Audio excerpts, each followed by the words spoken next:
let's get into MotoGP. I agree with you though on that, and the future looks bright. Speaking of future, Raul Fernandez. Send me your money. Who's sending money? I think I was rooting for him all year. But I said this weekend, go young. Yeah. Well, that's a broad general statement there, so we'll give you that. No, I said names. I gave names. I said Acosta, Aldeguer, Fernandez. Yeah, and I think I agreed with that. All right. Those are all names that I believe because and they've been we're not just flipping a coin. We've been seeing their progression over the whole season, and as we said, Bez had his 2-lap penalty. Marcus out, Martinez out. Pecco is struggling. He's the dude disguised as the dude playing the dude. It's tough for him right now, and I feel for him because as races at any level, and I haven't made it to MotoGP yet, so I know what the struggle is like. So it doesn't feel good at any level when you're a competitive person and you have to go through it. And Fernandez was going through it. He struggled, and Smitty and some of these guys said he shouldn't be in MotoGP, and so to see Fernandez take advantage of Bezecchi's misfortunes. What are your thoughts on that? And also just to how pissed is Acosta, because here's another young dude that got a MotoGP win before me. Well, I mean, first of all, with Acosta, if you keep putting out that energy, these are results you're going to get. He needs to be more like Pecco, maybe just relaxed and, more thoughtful on the positive. Like his past results and how angry he shows is just, that's the energy you're going to get. And I don't care. I mean, Raul definitely been putting in his work. He's definitely a good rider. If I don't see him on a podium again for a while, I mean, I'm still satisfied, because just what Aprilli's been doing this year, it just proves to show that they have the right rider also, where they can still get the results. And it's good to see Trackhouse and the American team finally get a W out there. But it's good to see Raul, stay in front and had the potential to win both races. And put hats off to Bezecchi. That guy rode his ass off. I mean, the fact that he could just show that he's better than everybody out there right now is also a good thing to see. But to see Raul up there was nice. No doubt. What are your thoughts, Lewis, on how Raul did Dainese? It's a good look either way. Bez is on that as well. And who's number 2 now? Oh, Acosta. He's out. He's the other brand. The race podium was good. Digia, Fernandez, and Bezecchi all shining in their shiny axial boots. Exactly. Probably rounded down to nothing because they wore through the soles. It's tough. It's tough life. What are your thoughts on Fernandez? This, I can only imagine, like I was saying, like the struggle in anything in life, and to get something like this, and it wasn't. Bez had the the penalties, but who knows, right? Because Raul was riding unbelievable. It's very surprising on one hand to see how he's doing, and because it's one thing to take the lead, it's another thing to finish and win. What are your thoughts?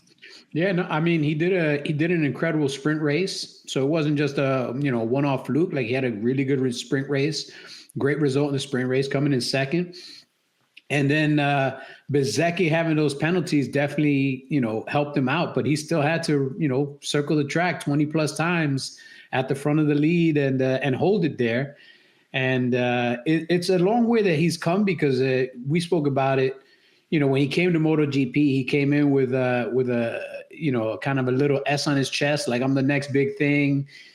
stand back. Here comes Raul Fernandez, blah, blah, blah, blah. And then he just, wah, like, Wah, wah, wah. just, struggled, couldn't finish the bike, a lot of crashes, couple of injuries, this and that, just couldn't really wrap himself around it. Was out of a job, KTM moved on.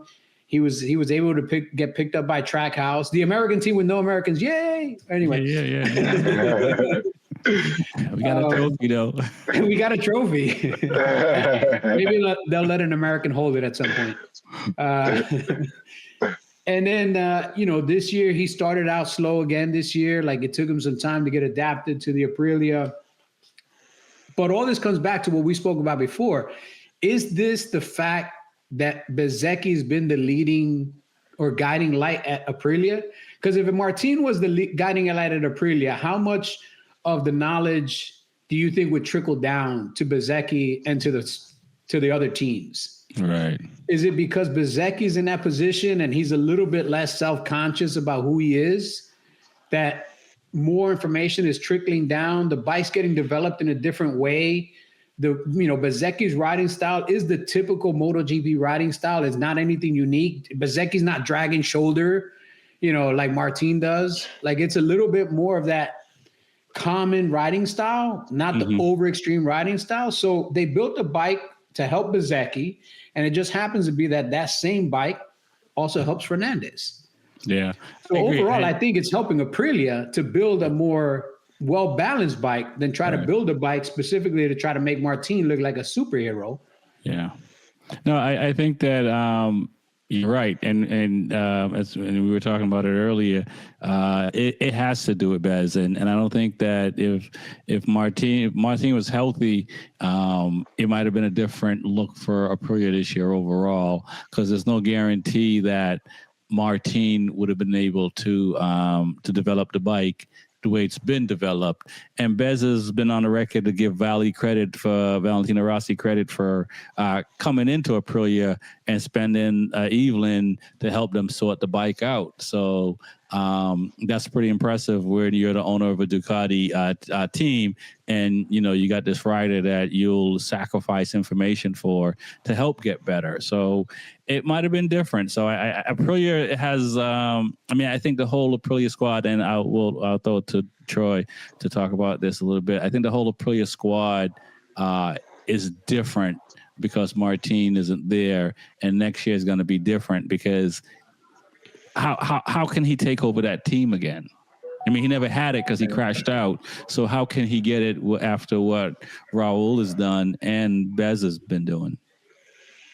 I mean, so if you look at it as like NBA players, like Martin's like the superstar that gets you what you really want. You want the regular players that won't complain and get you through and still will want to learn and continue.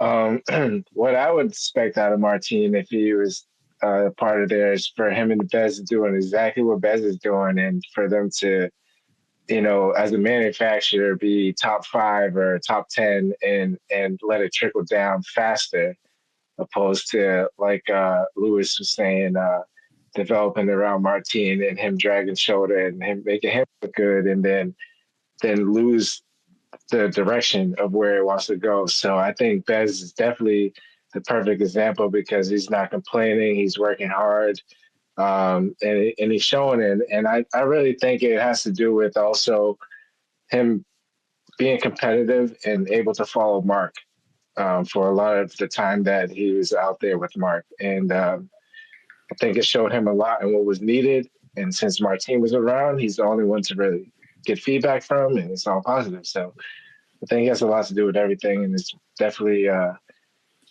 better fit. I think he's probably the number one rider, I would say.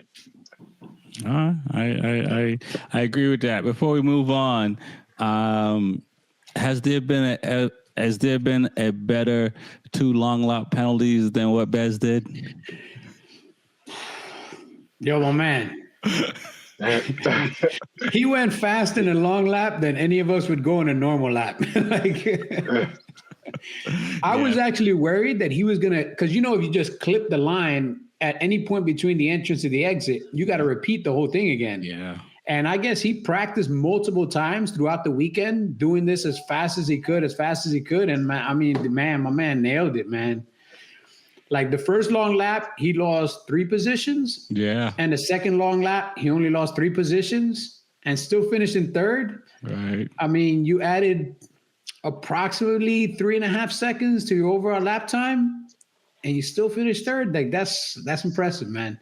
Yeah, and I would even say he lost 3 because he was in first and he fell by back a good amount. Yeah, he fell back to third and he fell back to 6. Yep. So he lost 5 positions. 5 positions, yeah.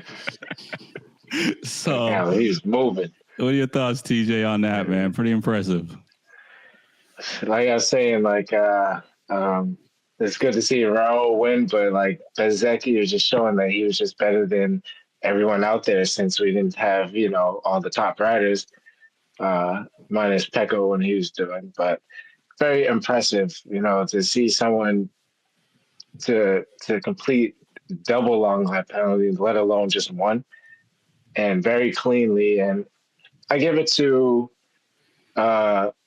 the coaches and all that stuff. So they planned that very well, the timing of it. Mm-hmm. I think I forget when you have to complete both of them, but at least the first one, I think you have to complete is it 3?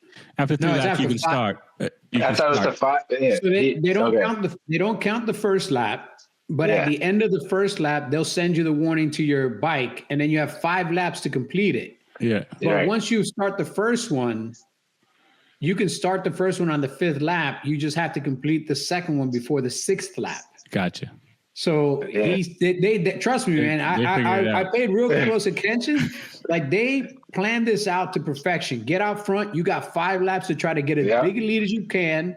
Burn through as much tire as you have to. See if you can get it up to close to 2 seconds, which he did. He got it close to like 2-second lead, and then run the first long lap, and then go out, run the lap, and come and run the second long lap. And by that time, the group should be pulled enough apart that you probably end up back in like 7th place, and you can work your way back through. Yeah, that's perfect. Pretty impressive. I brought it up last week, Yamaha. I mean, Quartararo got pole, Jack was up there, I if there was a time to think about getting a tattoo, it might've crossed my mind in quality at the beginning of the races. When you're that fast for 1 lap or a couple of laps or 5 laps, that has to be frustrating, right? Because it's like, 1 lap, I'm better than every bike out here in Phillip Island on a track that we're the slowest. What are your thoughts on Yamaha? I mean, you can't feel bad, but you can't necessarily feel good either, right? I mean, like it's like, like all these polls all year long has shown absolutely nothing. Like, I feel so bad for some watches. I feel bad for Quartararo. Like to start off first and just watch riders go by you every turn where you have to be cautious of how you lean in. It's just disappointing. Like 1 lap doesn't really, it means a lot, but like if you get pole, you have to like at least get top 10 or top 5 at least. Like, and for Jack Miller being home, I mean, he put on a good show for the most part, but it's just that bike, it just didn't have anything. And I don't know if it was the wind, if they weren't ready for it. It's just pretty disappointing just to see what they were actually able to show to get the pole, and then not show anything, absolutely anything for the race. So, what are your thoughts, Louis? It wasn't a good look. Yamaha. I know you still got your R6, so you're not. I mean, I've mentioned this so many times, man. Yamaha is so good for that 1 flying lap. They just can't. You can't maintain that pace over race distance. It's impossible to do qualifiers every single lap. And the one thing that I will say, there was a couple of times coming down the straight that I thought the Yamaha was going to get swallowed up, and it didn't get swallowed up. The motor was able to, not get beaten. But again, you have to keep this incredible pace that you can't just do you can't go an entire race without making a single mistake. Yeah. Even guys that look like they haven't made a single mistake, they made a ton of mistakes, but they're able to cover them but with Yamaha, you have to race at such a high level to get it to run that if you make that one mistake, you're in the kitty litter. You're in the crash truck, in the ambulance, you're anywhere except on the track finishing. And you can't keep going like that, man. Yamaha's gotta get this V4 to work the right way. And they got to put enough power where these guys don't have to ride out of their skin to try to finish a race in the top 5, in the top 3. I mean, Quartararo can do it. There's no doubt about it. The dude has talent. Right. He just needs a bike that can do it lap after lap without him having to, push himself beyond the limits of reason. Right. Jack Miller was doing great. One mistake. That's it. I know. I mean, he got fourth in the sprint. He showed up and looked good, but it is a tough struggle, and you feel for these riders. Is Alex Rins back? He's looking like he's kind of back. Sideshow Bob's not back. He's in the neighborhood. He's circling the neighborhood. I mean, I would love to see him back at the top because I do. I like him as a rider. I think his riding style is so silky smooth, and he's just he's got this old school type of riding style where his body's not super leaned over. He almost looked like he's in the wrong body position, but he makes it work. So I would like to see him back, but he's kind of at that point in his career where, I see him married, I see him with kids, I see this, I see that. I see him suffering through a lot of injuries, and it's taking longer for him to recover. And, is that father time kind of like, tapping on the door? It was like, look, man, you made your money. You're getting close to the end of this contract. Ride this contract out to the end and, go home. World Superbike. Let's go. He would, honestly, man, I think he would do really well in World Superbike because his riding style in World Superbike, I think, would adapt really easily. Yeah. I think so too. He's not the first rider that's been plagued with injuries and have their career suffer by it, but that's the worst. I mean, it's one thing when you can lay it all out there and somebody's just better than you. But when your body doesn't work, and your mind is sharp, I feel for that dude because out of all these guys, like I said already, in Moto2, he was killing all these guys in Moto2. Yep. He was definitely schooling them all, man. He was, putting them to task. And just everything he's done, even in MotoGP, man, thinking about the way he beat people on a Suzuki. Yeah. On a Honda. Not just beat him, but like embarrassed him, made the Suzuki take corners and everybody else was like, yo, why are you over there? That bike shouldn't be there. And he could still put the bike in places where people would never expect. Like he could squeeze a bike on the inside of a turn in a space big enough for a credit card. Next to you, look, it's Sideshow Bob's next to you. Like, yo, how'd you get in there, man? Yeah. I mean, I hope he continues to get better. But again, man, I'm really worried about him being in the twilight of his career, and I don't want to see him get carted away from the sport. I'd rather him leave the sport with his head held high, and he did a lot for the sport. He made an impact. He left his name. He's got his wins and everything else.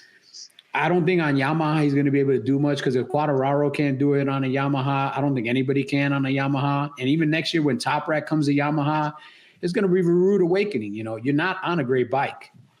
And as great as a rider you are, this is the creme de la creme. These are the top 15, 20 best riders in the world. So it's not like you're going to bring something that none of these guys have never seen. Right. Yeah. No, I agree there. I think people lose sight of that when they see you in 14th and 15th place. Yeah.